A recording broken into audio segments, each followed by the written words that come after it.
The wife of a mixed martial arts fighter claims police stepped outside the boundaries in tasing and arresting her husband Tuesday in DeKalb County. Jeff Newmeyer shows you what happened and lets you hear why police think Herman gave them no choice. 30-year-old David Herman is charged with 3 felonies and a misdemeanor from a run-in with police at a gas station that his wife recorded on an iPad. Turn around or you get tased. Can you please show me ID? Last warning. Who are you? We are the police. In a matter of seconds, instead of getting on the ground, Herman turns back toward the officers.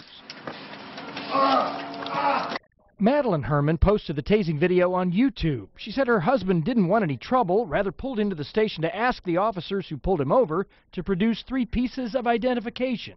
And Dave, not wanting armed strangers walking up behind the vehicle, especially with our infant son in tow, stepped out of the vehicle and asked if there was something he could help them with. He wanted to go to a well-lit area and said something to the fact that if we were to shoot him, then it would be on video. DeKalb County Sheriff says one of his deputies took after Herman early Tuesday when he saw a car speeding down I-69 with no headlights or taillights on.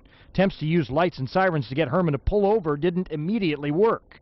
Police say he exited at least 3 miles later near Waterloo, ran a red light, then pulled into the service station where things erupted. Herman, who lives in Fort Wayne, is a mixed martial arts fighter who has at times sparred on national TV. An interesting side note to this story, the officer who tased Herman, a few years back, he was involved in another high-profile traffic stop where he nearly lost his life.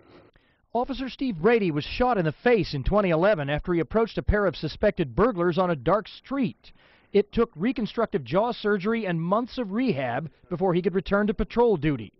His boss reviewed department video footage of Tuesday's incident to see if mistakes were made. Right by the book. So he did it just as it should have been, and I commend him for being able to go through what he has and handle it in such a fine manner. Indiana State Police tell me there's no law forcing officers to produce 3 forms of ID before carrying out a traffic stop, as the Hermans insist is required. Madeline Herman's video appears to be the only recording of the tasing.